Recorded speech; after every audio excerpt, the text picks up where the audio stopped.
Assalamualaikum warahmatullahi ta'ala wabarakatuh. Alhamdulillahil qawiyyi sultanuhu al-wadhihi burhanuhu al-maqsud fi wujudihi karamuhu wa ihsanuhu. Allahumma sholli sholatan kamilah wa sallim salaman tamman ala sayyidina Muhammadin alladhi tanhalu bihil 'aqd wa tanfariju bihil quraba. Allahumma inna na'udzu bika min 'ilmin la yanfa' wa min 'amalin la yurfa' wa min nafsin la tashba' wa min du'ain la yusma' wa min hadhihi al-arba'a. Rabbighfirli warhamni wajburni warfa'ni warzuqni wahdini wa'afini wa'fu anni. Amma ba'du, yang kami hormati, kami muliakan, wabil khusus guru kita semua Buya Yahya, kita doakan beliau mata'an Allah bituli hayatih. Semoga Allah memanjangkan umur beliau, memberikan kepada beliau rezeki yang halal, thayyiban, mubarakan fi ala kulli hal, dan semoga Allah Jalla Jalaluh selalu menjadikan beliau perantara wasilah antara kita dengan baginda Nabi Muhammad sallallahu alaihi wasallam yang kami cintai. Para hadirin hadirat rahimakumullah, melanjutkan kajian tafsir pada hari ini kita akan membahas ayat edisi khusus, yaitu surat An-Nisa ayat 23-nya saja, yang berbicara mengenai mahram tidak mahram. Lantas apa itu mahram dan apa yang bukan mahram? Maka Allah Subhanahu wa taala berfirman, A'udzubillahi minasyaitonir rajim. Bismillahirrahmanirrahim. Hurrimat 'alaikum ummahatukum wa banatukum wa akhawatukum wa ammatukum wa khalatukum wa banatul akhi wa banatul ukhti wa ummahatukum allati arda'nakum wa akhawatukum minar radha'ah wa ummahatu nisaikum wa raba'ibukum allati fi hujurikum min nisaikum allati dakhaltum bihin fa illam takunu dakhaltum bihinna fala junaha alaikum wa halailu abnaikum alladzina min aslabikum wa an tajma'u bainal ukhtaini illa ma qad salaf innallaha kana ghafurar rahima. Ayat ini menjelaskan tentang satu syariat larangan, di mana kita dilarang oleh Allah Subhanahu wa taala untuk berurusan dengan yang bukan mahram, dan diharamkan bagi kita dengan yang mahram untuk menikahinya. Jadi di sini mengenai pernikahan, hurrimat alaikum, diharamkan atasmu menikahinya. Siapa? Ummahatukum, ibu kandung kalian. Jadi nanti dalam kajian fikih praktis guru kita Buya Yahya bab wudu menjelaskan tentang hal yang membatalkan wudu, bersentuhan dengan lawan jenis yang dua-duanya dewasa tanpa ada penghalang, kulit ketemu kulit, berlainan jenis. Maka berlainan jenis, dewasa, apalagi tanpa penghalang, kulit ketemu kulit, dan bukan mahram, maka wudunya batal. Nah, dalam kajian itu dijelaskan mahram itu apa sih? Mahram siapa? Maka dikatakan mahram itu dibagi dua. Pertama namanya mahram selamanya. Nah, ayat-ayat di awal ini surat An-Nisa ayat 23 juga menjelaskan pertama mahram selamanya. Abadian ala ta'bid, selamanya.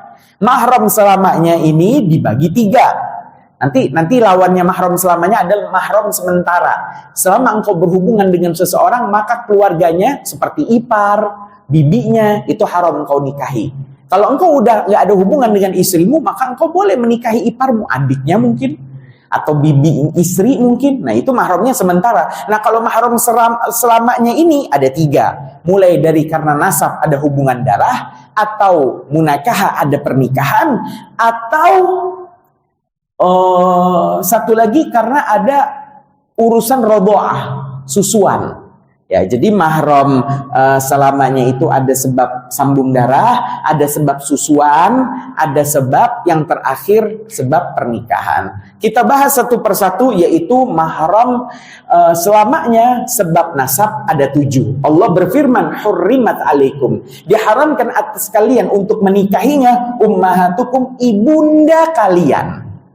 Jadi seorang putra haram menikahi ibunya, seorang putri haram dinikahi ayahnya. Ya, hubungan darah itu tidak boleh. Kemudian wabanatukum, dan putri kandung kalian haram, nggak boleh dinikahi. Ya, putri dinikahi ayahnya nggak boleh. Ya. Wa akhawatukum, dan saudari kandung kalian, baik saudari seayah beda ibu atau saudari seibu beda ayah. Mungkin ibu kita nikah 2 kali. Ayah kita yang pertama cerai atau meninggal, nikah lagi dengan suami kedua, punya anak juga. Nah, itu saudari kita. Ya. Wanita itu saudari kita, haram kita nikahi. Ya. Saudari seayah, saudari seibu, atau saudari kandung yang banyak terjadi. Saudari kandung, ibu kita sama bapak ibu kita sama dengan bapak ibu wanita itu, maka itu namanya saudari kandung. Wa akhatukum, dan saudari kalian. Itu yang ketiga. Ada 7 totalnya mahram nasab. Wa ammatukum, dan bibi kalian dari ayah kandung kalian. Jadi kalau ayah kita punya ayah, kok ayah kita itu punya kakak atau adik perempuan, bibi kita dari ayah, itu bahasa Arabnya namanya ammah. Wa ammatukum, dan bibi kalian dari ayah, haram kalian nikahi. Wa khalatukum, ayat berikutnya. Khalah, siapa khalah? Bibi kita dari ibu. Jadi bayangkan kita punya ibu kita tuh punya adik kakak perempuan, itu juga bibi tante kita, haram kita nikahi. Jadi hubungan bibi dengan keponakan, paman dengan keponakan perempuannya ini juga adalah haram untuk saling menikahi. Jadi kalau ada paman yang maksa mau menikahi keponakannya, sungguh aneh, karena dia melanggar syariat Islam. Wabanatul akhi, selanjutnya wabanatul akhi, dan keponakan perempuan dari saudara. Jadi kita punya saudara sekandung seayah seibu, punya anak putri, maka itu keponakan kita jadi pamannya, maka haram.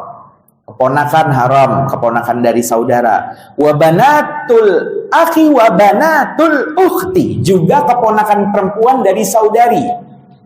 Nah, maka ini 7 ya, sudah mulai hafal kita ya. Ibu sampai atas berarti nenek masuk nih. Ibunya nenek kalau masih hidup juga nggak boleh. Putri ke bawah, cucu perempuan kita juga nggak boleh.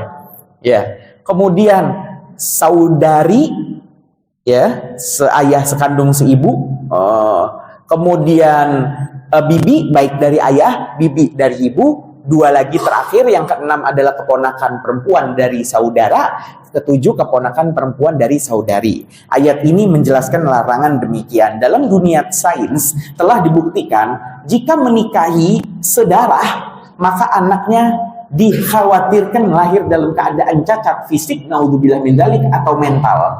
Makanya syariat Islam jauh-jauh hari melarang nikah dengan mahram. Ya. Selanjutnya masuk ke mahram susuan. Mahram susuan sama dengan mahram nasab. Ada 7 juga.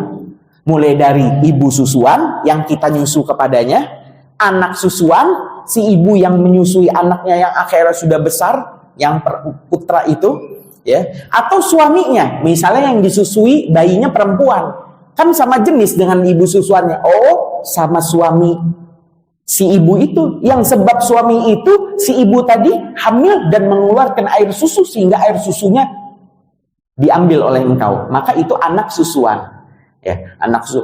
Jadi sama, ibu susuan, anak susuan, saudara susuan. Baik anaknya si ibu itu atau tetangga lain yang juga numpang nyusu ke orang itu. Ya, bukan anaknya ibu itu namanya saudara susuan. Kemudian bibi dari susuan dan keponakan dari susuan. Sama 7 juga. Selanjutnya adalah udah 14 mahram selamanya. Allah berfirman mengenai mahram susuan, wa ummahatukumul lati arda'nakum, dan ibunda kalian yang menyusui kalian dengan 5 kali susuan yang mengenyangkan. Jadi orang tua zaman sekarang jarang mau nyusuin anaknya ke orang lain. Dalam kasus air susu yang tidak keluar, mohon maaf majelis mulia, ilmu harus disampaikan. Sedangkan anak kita gizinya adalah dari ASI, air susu ibu, maka biasanya disusui kepada wanita susuan. Atau tradisi bangsa Arab zaman itu yang memang menyusukan bayinya kepada wanita-wanita Taif yang udaranya segar dan bahasa Arabnya fasih. Maka mereka disusui oleh ibu susuan. Ibu susuan Nabi Muhammad siapa? Setelah Siti Aminah adalah ibundanya sendiri adalah Thuwaibah al-Aslamiyah dan Thuwaibah al-Aslamiyah, dan juga ada Halimatus Sa'diyah dari Bani Sa'ad. Ya. Maka ma'asyiral muslimin rahimakumullah, ibu susuan ya, itu 5 kali nyusu yang mengenyangkan. Maksudnya si bayi melepas sendiri, kenyang. Jadi kalau misalnya kita nih ngelihat anak kita lagi disusui tetangga, kaget seperti apa yang dilakukan Nabi terhadap cucunya Hasanul Husain, disusui oleh sahabat wanita, maka Nabi saat itu langsung mengorek mulutnya biar keluar air susunya.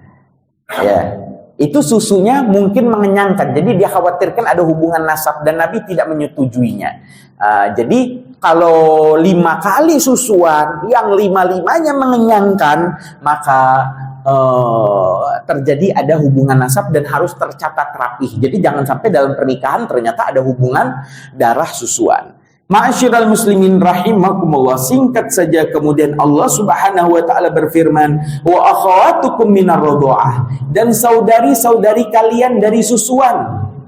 Ya, saudari susuan juga haram dinikahi.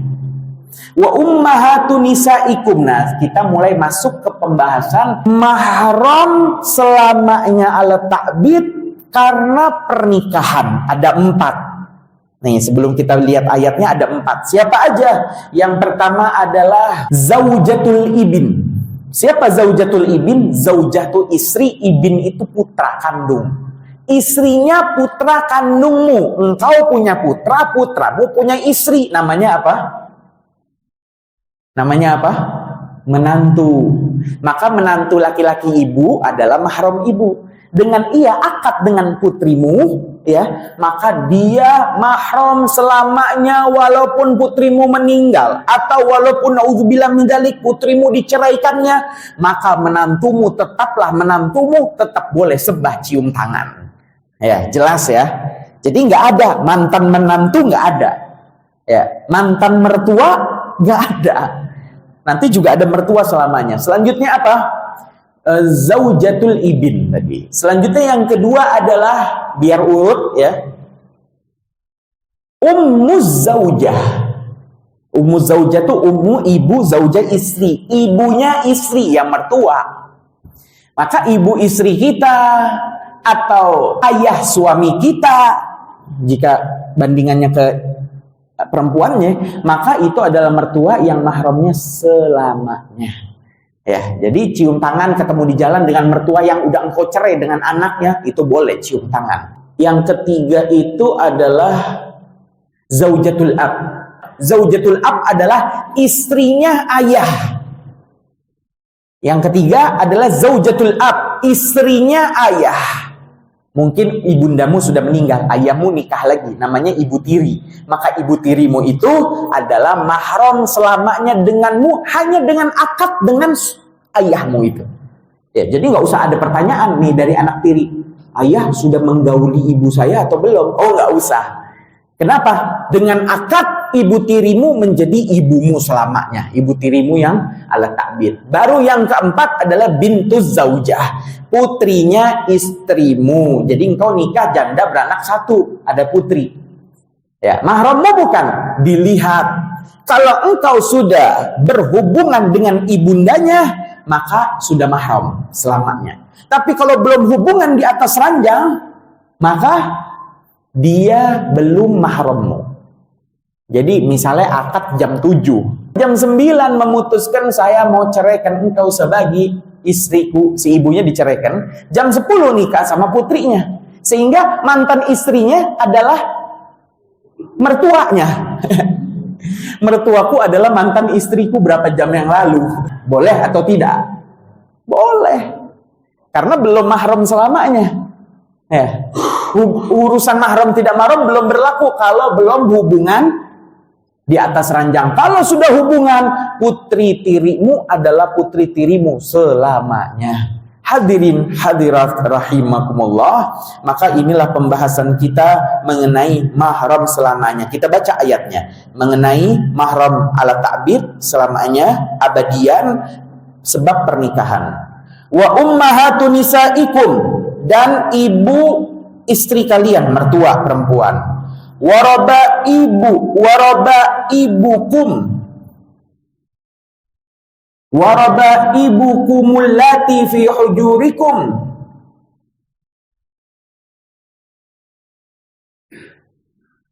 dan putri-putri tirimu dari wanita-wanita fi hujurikum yang ada di kamar kalian. Maksudnya putri tiri ya.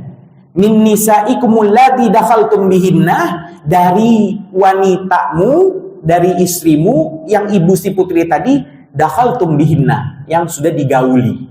Sekali lagi, warabaibukumul lati, dan putri tiri kalian, allati fi hujurikum, yang si ibunya ada di kamar kalian, min nisaikumul lati dakhaltum bihinna, dari istri kalian yang engkau sudah berhubungan dengannya. Tapi sebaliknya, anak tiri nggak jadi mahram, nggak mahram selamanya. Fa illam takunu dakhaltum bihinna, jikalau engkau belum ada hubungan suami istri dengan ibu mereka, fala junaha alaikum, maka tidak apa-apa engkau nikahi anaknya tadi, dengan syarat engkau ceraikan ibunya. Ya. Fala junaha alaikum, maka tidak ada perkara untuk engkau menikahi si anaknya tadi. Selanjutnya masih mahram sebab pernikahan, wa halailu abnaikum, dan wanita halal bagi putra kalian, menantu, alladzina min aslabikum, yang dari tulang sulbi kalian, putra kandung. Karena putra ini macam-macam, nanti ada dibahas. Ada putra kandung, ada putra tiri, ada putra angkat, ada apa lagi? Anak kandung, anak tiri, anak angkat, anak murid, tuh ada lain lagi ya.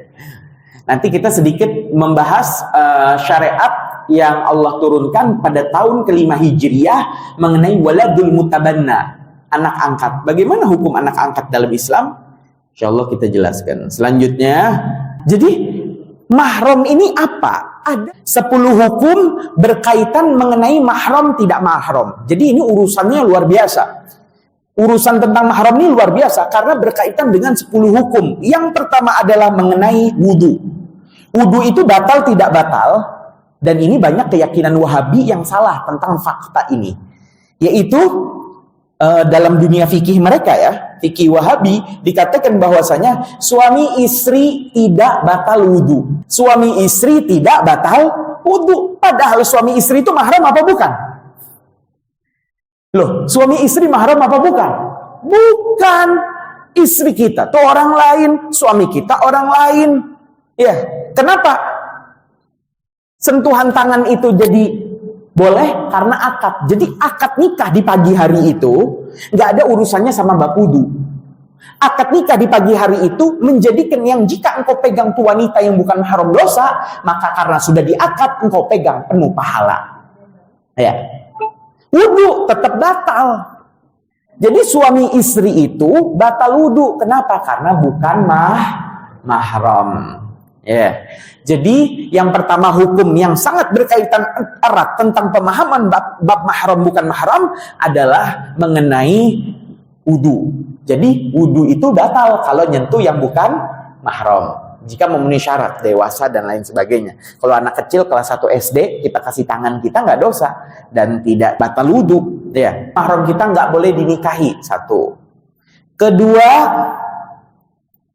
wudu tidak batal. Mahram kita nih tidak boleh dinikahi, haram sebagaimana di ayat, dan wudu tidak batal. Ketiga, jika bersentuhan tidak dosa. Ya kita cium tangan sama orang tua kita nggak dosa dong. Tapi lihat fakta yang mengerikan saat lebaran, pesta itu terjadi, pertemuan keluarga besar, mereka saling bersalam-salaman. Ya, saling bersalaman itu menggugurkan dosa jika memenuhi syarat diantaranya adalah mahram, ada hubungan keluarga. Kalau sepupu salaman sama sepupu, saling halal bihalal minta maaf, bukan gugurkan pahala, malah nambah dosa. Jadi di pesta keluarga itu harus pilih-pilih. Mana nih keponakan saya yang boleh saya ngasih tangan, mana yang bukan keponakan saya nggak boleh ngasih tangan. Gitu, jangan semua dikasih tangannya, sudah nggak tahu lagi.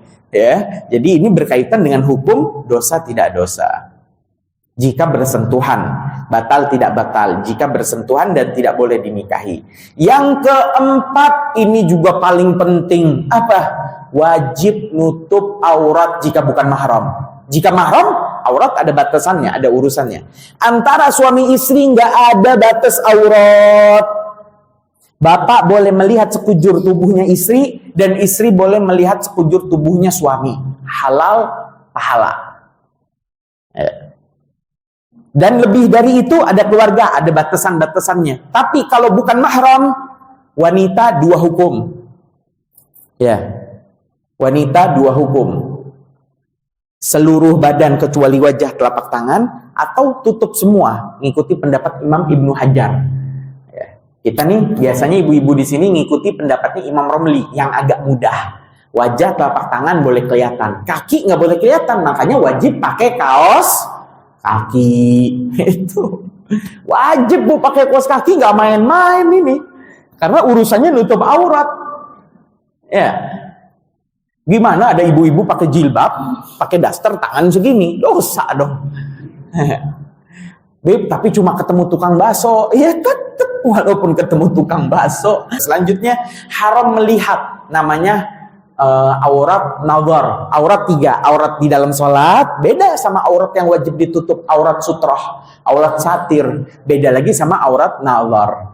Aurat nazar ya adalah aurat yang nggak boleh dilihat. Hukum dasarnya adalah engkau haram melihat sekujur tubuh lawan jenismu. Seorang laki-laki haram melihat sekujur tubuh wanita, dan seorang wanita haram melihat sekujur tubuhnya laki-laki tanpa terkecuali. Artinya kebiasaan, namanya ada bulan puasa sore-sore itu ngabuburit. Ya, apa? Cuci mata, pengen lihat-lihat biar. Itu tuh bahasa siapa itu? Itu cuci mata tuh berarti engkau nggak jaga pandangan. Bahasa Arabnya namanya ghaddul basar, jaga pandanganmu. Seorang istri yang nggak jaga pandangan, biasa ngelihat laki-laki yang bentuk badannya bagus, dia nggak merasa puas dengan suaminya.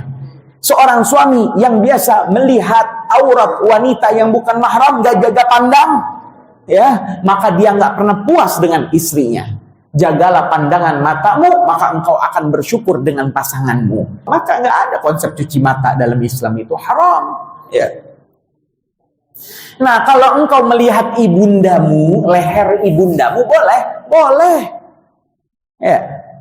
Aurat anak terhadap ibunya adalah antara pusar dan lututnya ibu jika tidak takut fitnah. Zaman sekarang fitnah. Maka auratnya adalah, ya, kalau ibumu pakai kemben habis sholat itu, habis wudu, mau pakai mukena mau sholat, pakai kemben begitu, boleh.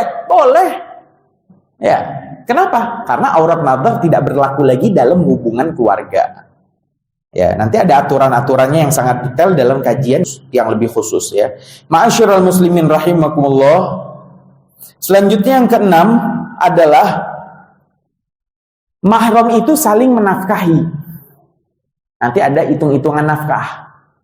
Ya, suami wajib nafkahi istri, anak wajib nafkahi ibunya wajib nafkahi anaknya yang belum balik, dan lain sebagainya.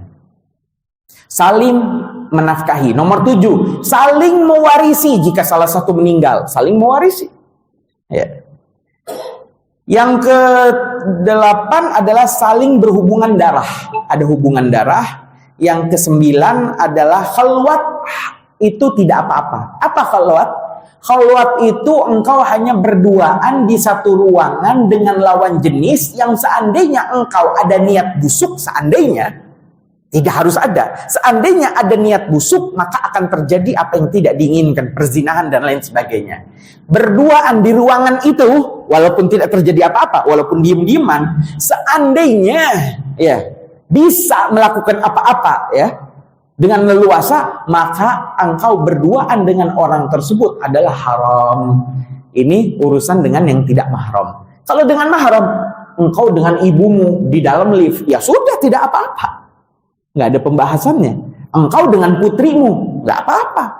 Tapi kalau engkau dengan yang bukan mahram di dalam ruangan khusus, maka itu tidak diperbolehkan. Putri-putri kita banyak yang dia berboncengan dengan tukang ojek itu, ya. Maka harus diingatkan. Makanya putri-putri kita harusnya kuliah diantar sama ayahnya, sama adiknya. Ya, bukan yang nganter adalah yang bukan mahram. Itu khalwat. Beda dengan ikhtilat. Apa ikhtilat? Ikhtilat tuh gambarannya kayak kita lagi di mall, campur laki perempuan berbaur. Di mall nonton bola. Ikhtilat dengan yang bukan mahram, hukum asalnya haram. Tapi boleh kalau memenuhi 5 syarat. Bayangkan syaratnya sampai 5. Baru campur itu boleh. Kayak di Mekah Madinah, campur laki perempuan di masjid. Apalagi pas tawaf, campur laki perempuan. Kok boleh? Karena memenuhi syaratnya. Apa saja syaratnya? Nomor 1 adalah menutup aurat. Makanya kita di Al-Bahjah kalau ada santri perempuan mau liburan ke pantai misalnya, maka pantai atau santri laki-laki mau liburan ke pantai, pantainya harus kita survei dulu. Ini jangan sampai santri biasa jaga mata di pondok, pas ke pantai liburan, hayo berseliweran yang buka aurat. Nah, maka kita survei dulu. Liburannya jadi haram kalau ke tempat yang tidak terhormat. Makanya lihat para ustadzah kita, kalau diundang hadir ke acara pernikahan di gedung, kalau terlihat di gedung itu banyak yang hadir, buka jilbab, maka ustadzah tadi lebih milih nggak datang. Kenapa? Buka aurat. Saya nggak boleh campur. Ya. Apakah harus dipisah? Ini laki, ini perempuan. Jika bisa demikian lebih bagus. Tapi jika berseliweran pun aman karena pada nutup aurat. Kedua syaratnya, jaga mata. Jadi di gedung itu bukannya matanya ngelihat sana, ngelihat sini. Mana ibu-ibunya tuh siap untuk dilihat, dia dandan, ya nggak? Ya. Seorang wanita dandan hanya untuk 3 orang. 1 untuk dirinya sendiri, 2 untuk suaminya, 3 untuk keluarga dan teman perempuannya. Jadi kalau ibu dandan buat dilihat bapak-bapak di gedung pernikahan, haram dandannya. Ya. Iya, di rumah nggak pernah dandan, sekalinya ke gedung dandan deh. Selanjutnya yang ketiga, tempatnya terhormat. Jadi kalau ke diskotik, ke bar, ke yang tempat-tempat nggak terhormat ya jangan. Selanjutnya obrolannya baik. Jadi obrolannya mau stand up komedi, mau apa, tapi obrolannya baik. Ya, bukan obrolan yang mengarah kepada hal-hal yang membangkitkan syahwat. Ya, obrolannya harus baik, bukan obrolan yang di situ ngegibah orang. Makanya acara gosip kita harus skip. Ya, jangan kita tonton, jangan kita penasaran. Dan terakhir syaratnya tidak boleh berdesak-desakan sehingga saling bertemu kulit dengan kulit, nggak boleh. Kecuali di Mekah. Di Mekah penuh, ya, laki perempuan pas tawaf. Jadi dengan kita nutup aurat, jaga mata, kemudian tempatnya terhormat, obrolannya baik, tidak berdesakan, maka ikhtilat tadi walaupun dengan yang bukan mahram hukumnya adalah diperbolehkan. Hadirin hadirat rahimakumullah, inilah 10 hukum. Kami ulangi ya. Urusan nikah, dosa tidak dosa, wudu batal atau tidak, nutup aurat, haram dilihat, saling menafkahi, saling mewarisi, ada hubungan darah, khalwat, ikhtilat. 10. Berkaitan dengan pembahasan anak angkat. Anak angkat hadirin hadirat, boleh nggak ngangkat anak? Kita nggak punya anak nih, pengen ngangkat anak dari panti asuhan, boleh nggak? Tidak boleh. Konsepnya nggak boleh anak angkat. Harus anak asuh. Makanya dalam kita dibolehkan nyantuni anak yatim, bukan ngangkat anak.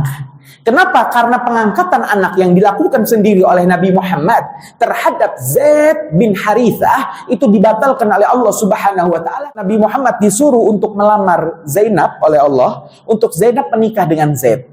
Setelah terjadi pernikahan tidak cocok, namanya tidak sekufu, akhirnya Zainab sering marah, tidak nurut, Zaid juga gelisah, akhirnya setelah ditahan, diizinkan oleh Allah setelah turun ayat mengenai pembatalan anak angkat ini. Di mana ketika Nabi Muhammad menyuruh ceraikan Zainab, diceraikan, maka tiba-tiba Zainab tadi setelah lewat masa iddah dinikahi oleh Nabi Muhammad sendiri.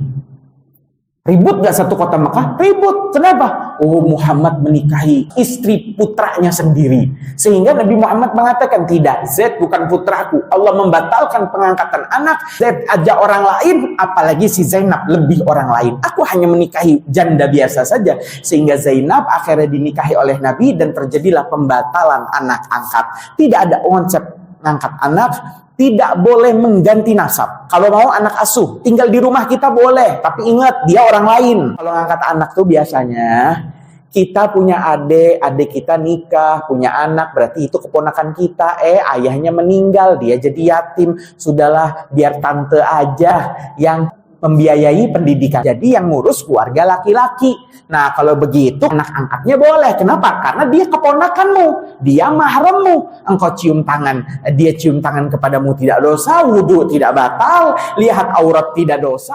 Yang itu perlu diperhatikan. Selanjutnya Allah berfirman, wa antajma'u bainal ukhtaini illa ma qad salaf. Dan engkau haram antajma'u untuk mengumpulkan bainal ukhtain, di antara dua saudari. Engkau haram mengumpulkan di antara saudari. Ini ayat mahram sementara mengenai ipar. Ipar nggak boleh engkau kawini selama engkau masih kawini istrimu itu. Ya, mahram sementara. Illa maqad salaf, kecuali syariat ajaran terdahulu dalam tafsirnya, yaitu ajaran Nabi Musa alaihissalam, yang Nabi Musa jelas-jelas saja dalam kisahnya setelah kabur karena dikejar Fir'aun yang pertama kali karena membunuh salah satu pengawal, bukan yang kedua membelah lautan ya, 2 kali, berangkat ke negeri Madian. Di negeri Madian ada Nabi Syu'aib ya, yang kerjanya gembala kambing, punya 2 putri. Nah, dua-duanya dinikahi sama Nabi Musa. Tahun pertama dinikahi, ya, setelah itu dapat di tahun ketiga dinikahi lagi yang lainnya. Jadi mengumpulkan adik kakak di syariat Nabi Musa boleh. Innallaha kana ghafurur rahima, dan sesungguhnya Allah adalah Maha Pengampun dan Maha Penyayang. Di syariat Nabi Musa boleh mengumpulkan adik dan kakak. Di syariat kita nggak boleh.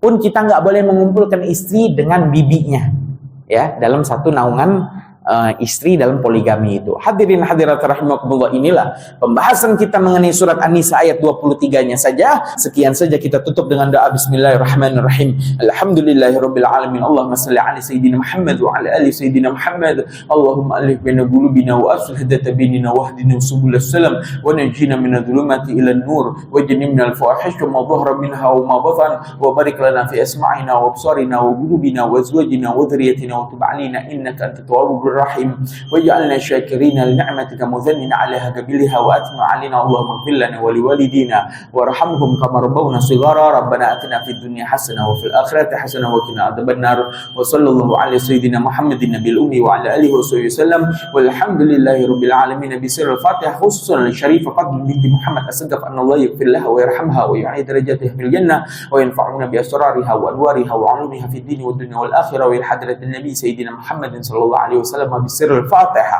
أعوذ بالله من الشيطان الرجيم. بسم الله الرحمن الرحيم. الحمد لله رب العالمين الرحمن الرحيم مالك يوم الدين إياك نعبد وإياك نستعين اهدنا الصراط المستقيم صراط الذين أنعمت عليهم غير المغضوب عليهم ولا الضالين والله الموافق إلى أقوم الطريق. والسلام عليكم ورحمة الله تعالى وبركاته.